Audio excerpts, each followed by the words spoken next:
Bilang panimula po sa aming mga katanungan, may kamalayan po ba kayo sa mga katangian ng isang mabuting mamamayan? Yes po, I am. Actually, alumni rin ako ng UST, College of Science. As far as I can remember, it's being makabayan, makatao, makadiyos, and makakalikasan. Okay, next question po. Paano mo maipapakita ang mga katangian ng pagiging mabuting mamamayan sa inyong pang-araw-araw na buhay? Magandang tanong po yan. Dahil dapat talaga naituturo sa lahat ng tao ang pagiging mabuting tao. Bilang nanay, hindi lang po ako kagawad nanay din po ako ng 3 anak ko. At ate naman ako ng 7 kami na magkakapatid. So, ako ang eldest. Para maging mabuting tao ka, kailangan totoo ka, peace-loving ka, compassionate ka,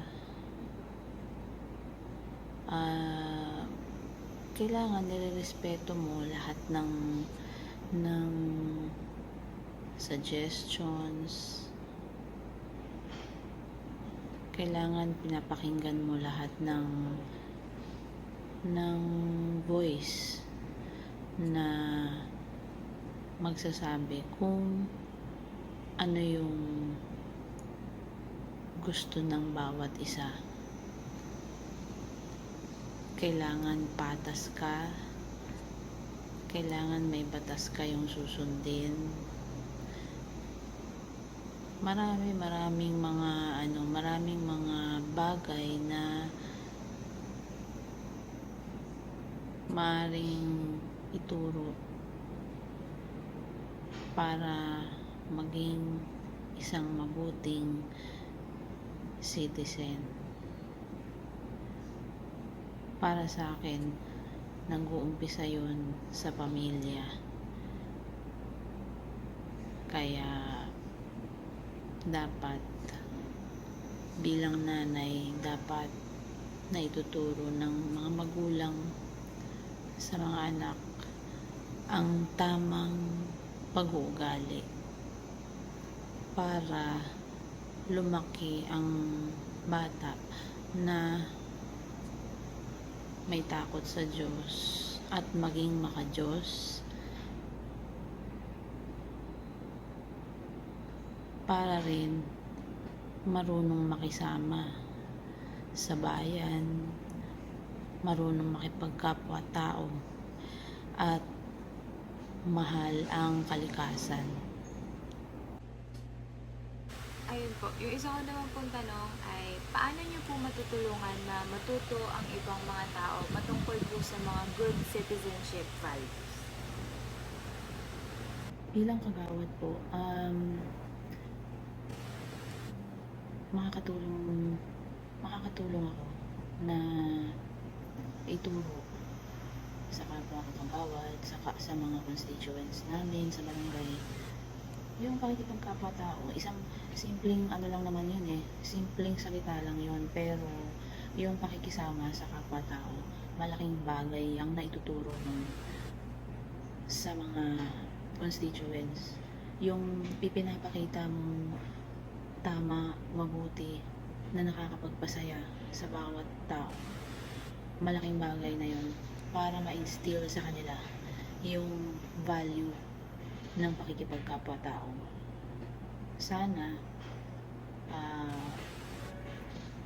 sana maging aware lahat, hindi lang mga kagawad, lahat ng tao, lahat ng nanay, lahat ng tatay, lahat ng mga magulang, lahat ng ate, ng kuya, yung simpleng pakikipagkapwa-tao, pagiging mabuting tao, pagiging totoo, at pagiging matulungin, malaking bagay po para sa ikakabuti rin ng komunidad. Kasi tayo naman ginawa ng Diyos para magtulungan eh. Kaya tayo magkakasama. Kaya tayo magkakapitbahay. Kaya tayo magkakabarangay. Kasi we are all here for each other. Hindi naman tayo basta, diyan ka, bahala ka sarili mo. Hindi ganoon. Tayong lahat may dahilan ng Diyos kung bakit tayo pinagtagpo, pinagsama-sama sa isang lugar. Kaya sana yung simpleng pakikipagkapwa-tao matutunan ng bawat isa. Yun lang. Bawat po. Makakatulong ako na ituro sa kapwa ko kagawad, sa mga constituents namin, sa barangay, yung pakikipagkapwa-tao. Isang simpleng lang naman yun simpleng salita lang yun, pero yung pakikisama sa kapwa-tao, malaking bagay ang naituturo nun sa mga constituents. Yung ipinapakita mong tama, mabuti, na nakakapagpasaya sa bawat tao, malaking bagay na yun para ma-instill sa kanila yung value ng pakikipagkapwa-tao.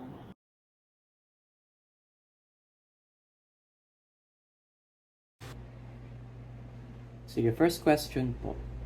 Pwede mo po bang ilarawan ng iyong trabaho at kung ano ang iyong mga ginagawa sa pang-araw-araw? Hello, I am a professional English teacher since 2007. So currently, I am a freelance online teacher and also a full-time stay-at-home mom.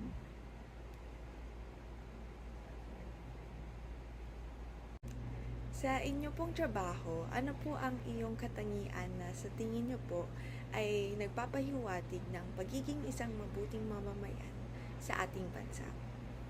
In my chosen profession as a teacher, I not only impart teaching the English subject to my students, but also I teach them how to become good citizens by incorporating compassion, respect, and taking responsibility for my actions with the way I carry myself in front of everybody, especially in front of my students.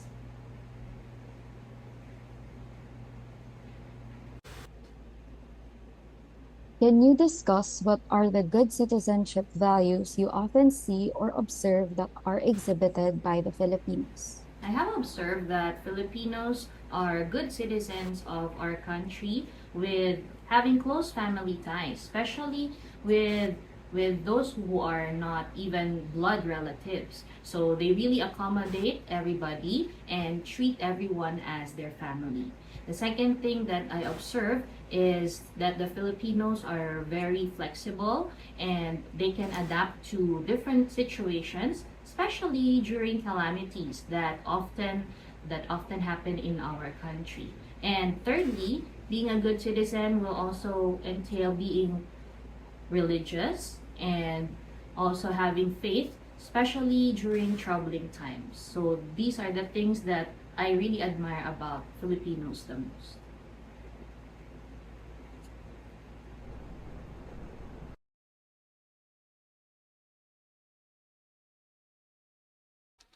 Based from the interview, one important thing that I have learned is that even if we have our own matters to attend to, like being a kagawad or being a student myself, we still consider the significance of our innately good behavior as humans within each of us. And this leads to our invisible connections and a harmonious way of living life together. Moving on, the vital values that I think are necessary for the youth in nation building are love and peace, as sacrifice and responsibility goes hand in hand in forming a harmonious society.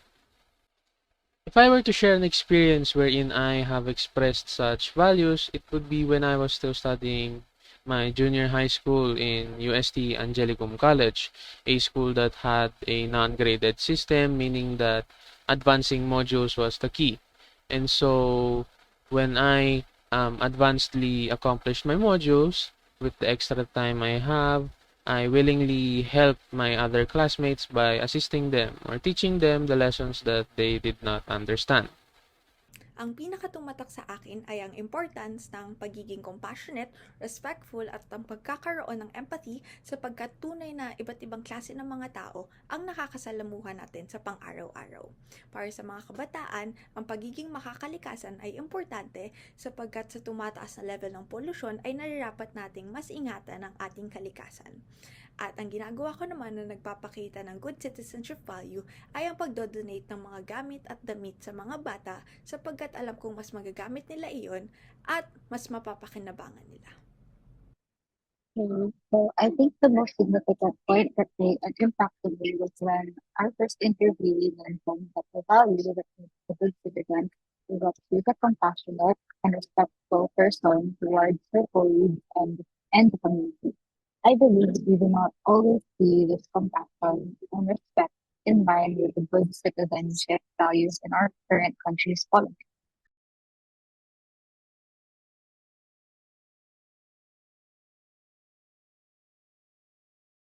Next, I believe all four good citizenship values are important naman.